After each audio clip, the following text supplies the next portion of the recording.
Hey folks, Coach Daryl Johnson here. Hope you're having an absolutely gorgeous, fantastic day.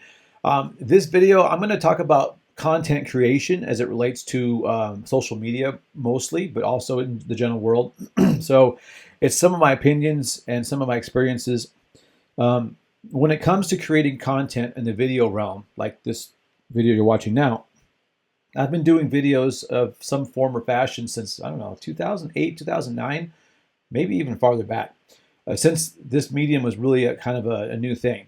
Before that, if you wanted to have video content, you would have packaged it on a VHS or a DVD or something like that, and then you would have a hard copy, and people would either buy it or rent it or you would hand it out, and they would see your stuff and get traction. So there was no going viral back at that point in time before I started the videos, because YouTube, I don't think it was around. Maybe it just started. I don't remember when it started. Anyway, my point being, as I've been in the content creation for a long time, I've created instructional courses, lots of videos on, how to adjust your fitness, health, self-defense, mindset, all that kind of stuff. And there's a couple things that I want to talk about that are just more on thoughts in my head. They aren't necessarily instructional content, and that is the content, whether it's a video like this or whether it's what you actually produce as a service or a product. It's always going to attract haters. And I mean, we had this problem before haters was a term. For example, my main sphere of business is martial arts instruction. And I clearly remember way back in the day that many martial arts schools would see another facility that was doing better. And rather than going, hey, I wonder what they're doing that make their business so successful, or why their students love them so much, the first reaction was almost always something like, well, they must be selling out. They don't teach really good karate or kung fu or whatever it was they're doing. And that sometimes was true. I mean, I can't deny that. However, but that was a knee-jerk reaction. So basically in the martial arts world and the fitness world too, this is not unique to what I do in the martial arts. The fitness world too. If a gym is doing great, oh, they must take advantage of their members. They don't really get them in shape, because they don't have enough chalk on the floor, and they don't have their place is too pretty and shiny, so they must not teach. It must not be a real gym. Things of that nature. So it became a reaction to anybody who was ahead of you in the game must be doing something unethical or cheating somehow or misleading their clientele.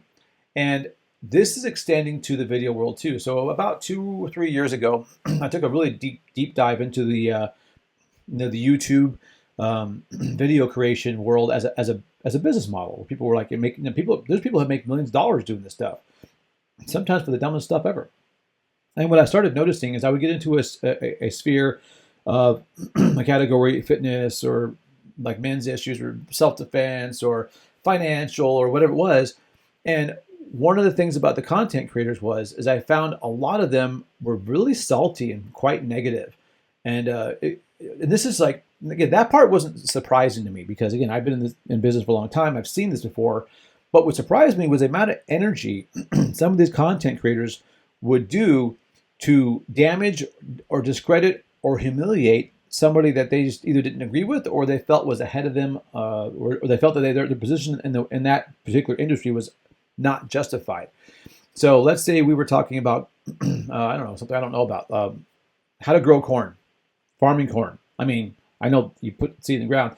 I'm sure there's a whole world of science behind growing corn. And so let's imagine, I have a YouTube channel about growing corn and I've been on it for 3 years and I have, I don't know, 2,000 subscribers and, I make $100 a month or whatever it is. I don't know the math on that exactly. It changes. And then all of a sudden, somebody comes on and has another channel about growing corn, and maybe they're more enthusiastic, or maybe they have different production values, or maybe they have a different tone of voice, or maybe maybe it's a woman, not a man, or whatever the case is. And all of a sudden, this other channel starts just killing it.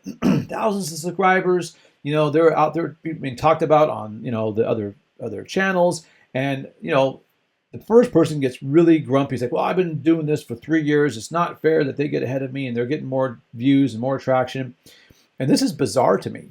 Just like it was bizarre with the martial arts back in the day where, if a school had a lot of students that, it's not fair. I paid my dues. And Or bands. Look at bands. Imagine you're in a band and you've been gigging at dive bars for 7 years, and all of a sudden another band in a similar style gets noticed on YouTube or like that, and all of a sudden they're doing big shows and they're selling records, and it's like, oh, it's not fair. They didn't pay their dues. They're sellouts. It's a really poisonous environment, and I really find it extremely distasteful. Back to the content creators, what I found is not only would they complain about somebody else inappropriately doing well, they didn't pay their dues, or they're taking advantage of a movement, but people actually go out of their way to dig up dirt and make hit pieces on each other. So if there's two content creators and one of them doesn't like the other, they will it's like running for office. They'll talk to their high school friends, and they'll dig up all this garbage dirt, which is a lot of it's unverified. It's just someone's opinion, and they will put together hour-long hit pieces with the sole purpose not to inform an audience, but to drag down another content creator. Fascinating. Imagine they put all that energy into building up their own company and their own messaging. Crazy, just crazy. I just find that amazingly interesting that they would go through all that effort to do so. So this is one thing I want to talk about. So if you're in the content creation and the Gen Zs, the younger people who grew up with the internet, for example, content creation is a big thing. And even if you aren't into content creation because you don't want the clicks, the virality, if you are a business owner or if you are an entrepreneur of some kind, man, you have to have a presence. You have to have, because people find businesses online. I don't know about you, but I haven't owned a Yellow Pages. For you young folks, that was a big book with a directory of businesses in, I don't know, 15, 20, 25 years. People just don't use the old school methodology. News is done through the internet. Shopping is done through the internet. Education is done through the internet. And so if you are an entrepreneur or business owner, or even, I guess, even a high-level manager, you are really missing the boat if you don't have a social media presence. And I'm not even an expert in this. I'm just telling you from my personal experience. There are folks who are super, super good at explaining how to grow your YouTube channel, how to grow your Instagram, how to grow your Facebook, whatever the case might be. But like with any other business, some are good, some are not. But that's, you have to do your own homework. But anyway, the point of this video was just to let you be aware as you get into content creation.